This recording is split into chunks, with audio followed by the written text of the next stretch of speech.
Good morning to all. So, Dr. Sister Shiny, Principal, and Mr. Prabhakar, retired Headmaster, Kolipara, and all the faculty members, and all the students, those who are present here. On behalf of the management, I extend my warm greetings on this Republic Day. So we have heard very beautifully the student presented the importance of Republic Day. A republic is a state in which the supreme power is held by the people and elected representatives. So we have the supreme power to rule our state, our country. That is what our national leaders, by bringing us the republic, they have given these opportunities and documents and also the various fundamental rights. So we have fundamental rights. Very often we fight for the fundamental rights, but we fail to take the responsibility to live up to those fundamental rights. For everything we have a right to go to the court. We have a right to fight. We have a right to demand. But other side of that is we have also responsibilities to follow those fundamental rights. So on this day, as we celebrate 75th Republic Day, we can only raise our hearts in gratitude to all our national leaders who have fought, sacrificed, and brought this republic to our country, where we are enjoying secularism, democracy, so many fundamental rights. So we thank God for all of them, and we also ever grateful. And we as future citizens of our country, students, have to imbibe these values. What is this republic? What are the fundamental rights? What is my right? What is my responsibility towards these fundamental rights? How can I promote this republic attitude in the coming generation in the country? So each one of us have a obligation and responsibility to safeguard our fundamental rights. Thank you very much for giving me this chance. Now I invite today's chief guest, Sri M. Prabhakar Rao Garu, to deliver his speech.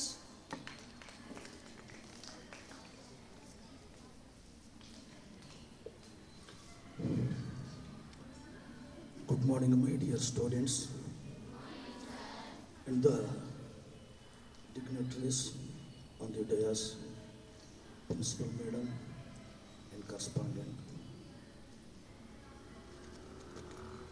It's a great opportunity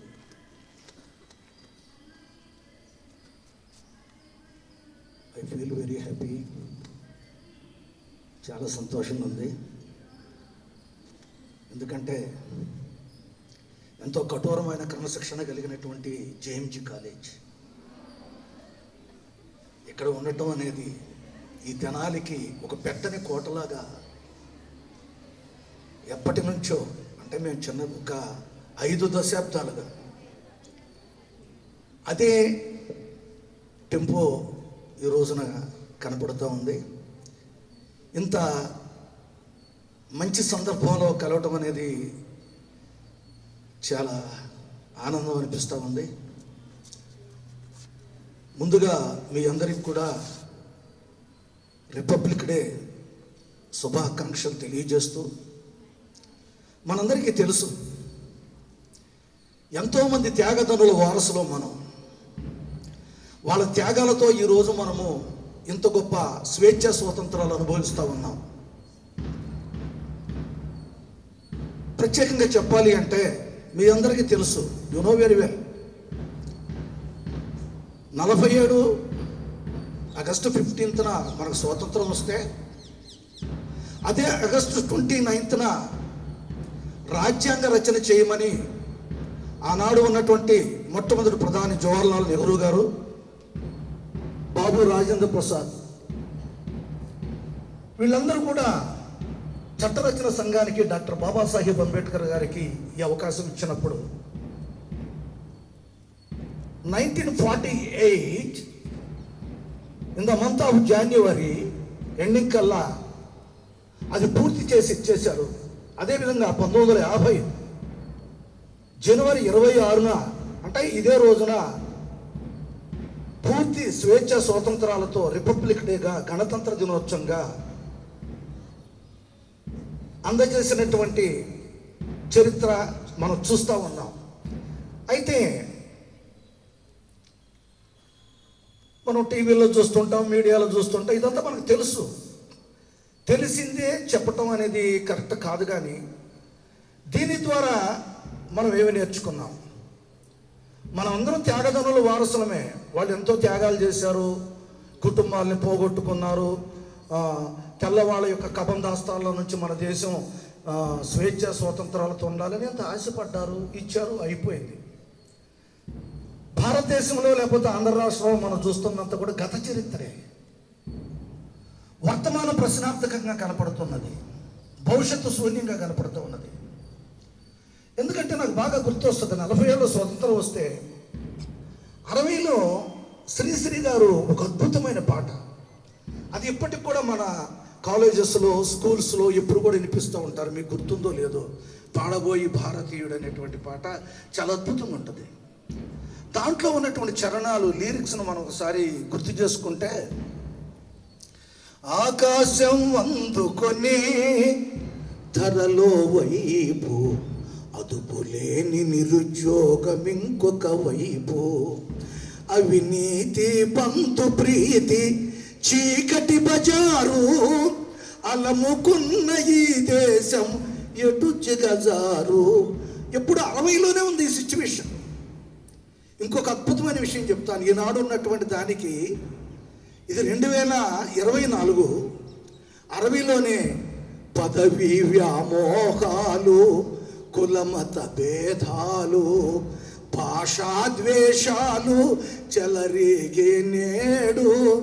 ప్రతి మనిషి మరి ఒకని దోచుకొనేవాడే, ప్రతి మనిషి మరి ఒకని దోచుకొనేవాడే, తన స్వార్థం తన సౌఖ్యం చూచుకొనేవాడే. స్వార్థమీ అనర్థ కారణం, అది చంపుకొనుటే క్షేమదాయకం. మీ అందరికి అర్థమైంది అనుకుంటున్నాను. అమ్మా గట్టిగా చప్పట్లు కొట్టండి.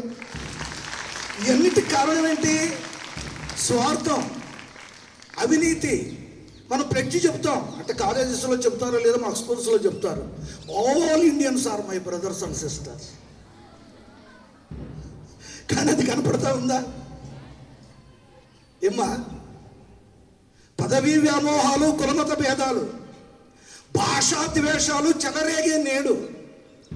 ప్రతి మనిషి మరి ఒకరిని దోచుకునేవాడే, తన స్వార్థం తన సౌఖ్యం చూచుకునేవాడే. కాంచబోయి నేటి దుస్థితి, ఎదిరించబోయి ఈ పరిస్థితి. దీనికి కారణం ఏంటంటే స్వార్థం.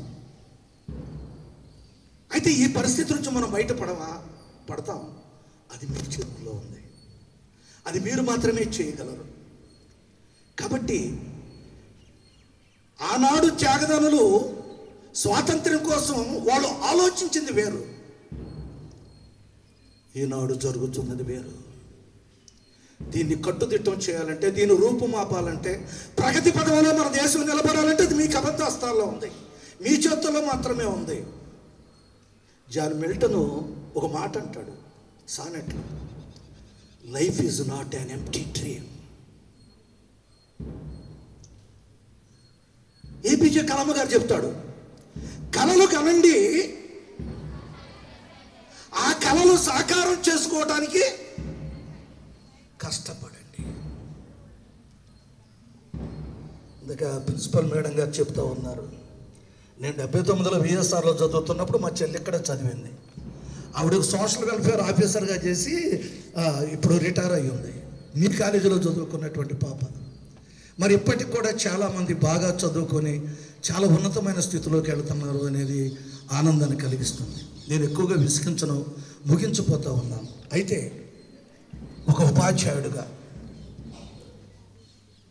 బాలబాలికలుగా మీరు, నా తోటి లెక్చరర్స్, ప్రిన్సిపల్ మేడం గారు, కరస్పాండెంట్ గారు, మీ అందరూ ఉన్నటువంటి సమక్షంలో పరిస్థితి చాలా భయంకరమైన సమాజంలో మనం ఉన్నాం. ఎందుకంటే ఒక ఐడియా మీ జీవితాన్ని మారుస్తుందని చెప్పాడు. ఆ సెల్ ఫోన్ వచ్చినాక జీవితాలు మారిపోతున్నాయి. దానికి ఎడిక్ట్ అయిపోతూ ఉన్నారు. దాన్ని దయతో పక్కన పెట్టండి. మీ తల్లిదండ్రుల యొక్క ఆశయాలు నిలబెట్టండి. ఎందుకంటే మ్యాన్ కెన్ అచీవ్ ఎనీథింగ్. నువ్వు సాధించాలనుకుంటే ఏమైనా సాధించగలవు. అది నీ చేతుల్లోనే ఉంది. నాకు మీకు ఎంతవరకు, ఎందుకంటే ఇంగ్లీష్ మీడియంస్ ఇవన్నీ వచ్చిన తర్వాత తెలుగు సాహిత్యం మీద చాలామందికి లేదు. కానీ మరి శ్రీశ్రీ గారు కానీ వీళ్ళందరూ సమాజాన్ని చాలా ప్రభావితం చేశారు. మేమందరం కూడా చాలా పూర్ బ్యాక్గ్రౌండ్, రూరల్ ఏరియాస్ నుంచి వచ్చిన వాళ్ళం. చాలా కష్టపడి కూలి పనులు చేసుకుంటూ జీవితాన్ని ప్రారంభించిన వాళ్ళం. మా మీద ఈ ప్రభావమే చూపించింది. ఎందుకంటే ఆయన ఒక మాట అంటాడు, పాటలంటే ఎవరికైనా ఇష్టమే కదా, ఇష్టమేనా? శ్రీశ్రీ చక్కగా చెబుతాడు, దివిజగంగపు విధించిన భగీరథుడు మానవుడే, సృష్టిని తారక మార్చిన ధ్రువుడు కూడా నరుడే, సృష్టికి ప్రతి సృష్టి చేయు విశ్వామిత్రుడు నరుడే, జీవకోటి సార్వములో శ్రేష్టతముడు మానవుడే, మానవుడే మహనీయుడు, మంచిని తలపెట్టినచో మనిషి కడ్డు లేదులే, ప్రేరణ దైవానిదైన సాధించెను నరుడే, చంద్రలోకమైన దేవేంద్రలోకమైన బొందితో జయించి మరల భూమికి తిరిగి రాగలిగిన మానవుడే మహనీయుడు. మనిషి తలుసుకుంటే ఏమైనా చేయగలడు. ఆ ఆలోచన ఉండాలి. మీరు చాలా పాటలు వినండి అమ్మా, మంచి పాటలు. ఈ దిక్కుమాలిన పాటలు వచ్చిన అంటామా, అంటాం, ఏంటది? మంచి పాటలు నేర్చుకోండి. కృషి ఉంటే మనుషులు ఋషులవుతారు. ఏమ్మా, కృషి ఉంటే మనుషులు ఋషులవుతారు, మహాపురుషులు అవుతారు. ఎందుకంటే ఒక్కసారి మీరు మహాభారతం చూస్తే గురువుల ఎడల భక్తి, తల్లిదండ్రుల యొక్క ప్రేమ, గౌరవం వాళ్ళను మహావీరులుగా తీర్చిదిద్దింది. ఈ రోజున ఈ రిపబ్లిక్ డే సందర్భంగా మీ అందరికీ శుభాకాంక్షలు తెలియజేస్తూ నేను చెప్పేది ఏంటంటే, కఠోరమైన క్రమశిక్షణ కలిగి సెల్ ఫోన్స్ పక్కన పెడదాం. మన తల్లిదండ్రులకు మంచి పేరు తీసుకురావాలి. మనం చదువుతున్న పాఠశాలకు మంచి పేరు తీసుకురావాలి. వాటన్నిటికంటే మీ జీవితం ఇట్లా ఉండదు. మీ జీవితం, మీ పిల్లలు నిన్ను గొప్పగా చూడాలంటే నువ్వు ఉన్నత స్థానంలో ఉండాలి. నువ్వు ఉన్న స్థానంలో ఉంటే నీ భర్త, ఎందుకంటే మీరందరూ కూడా ఒకనాటికి ఒక ఇంటికి యజమానురాలుగా అవుతారు, కొంతమంది పిల్లలకు తల్లులుగా అవుతారు. కాబట్టి ఒక ఉన్నత స్థితిలోకి వెళ్ళాలంటే ఈ రోజున మాత్రమే మీరు వాటికి పునాదిగా మెట్లు వేసుకోవాలని తెలియజేస్తూ, ఇది నేను ఇట్లా మాట్లాడుతూ మొదలు పెడితే 4 దాకా మాట్లాడుతూనే ఉంటాను.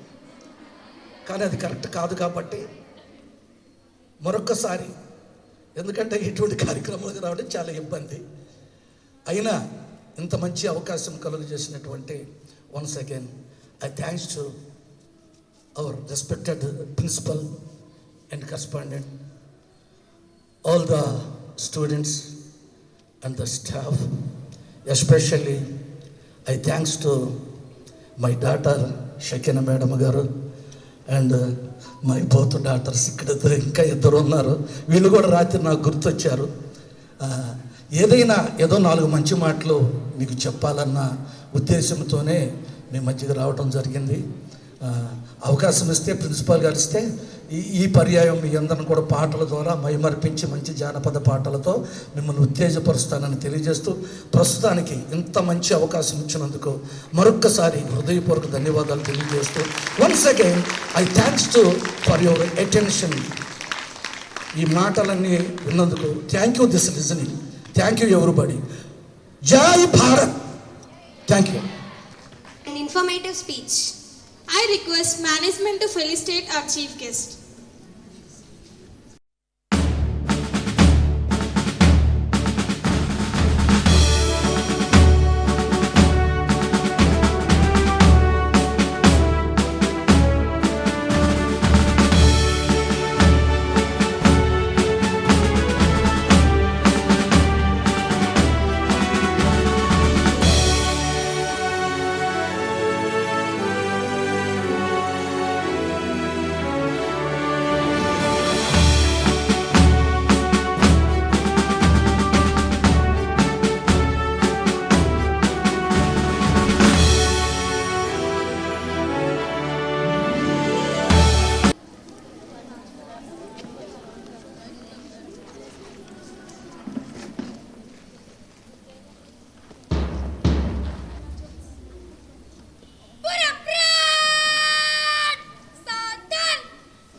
श्रीमान अपना कॉलेज एनसीसी यूनिट का निरीक्षण के लिए हाजिर। जय श्रीमान।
తాజా వార్తల కోసం మా D1 ఛానల్ని సబ్స్క్రైబ్ చేసుకోండి. Please like, share.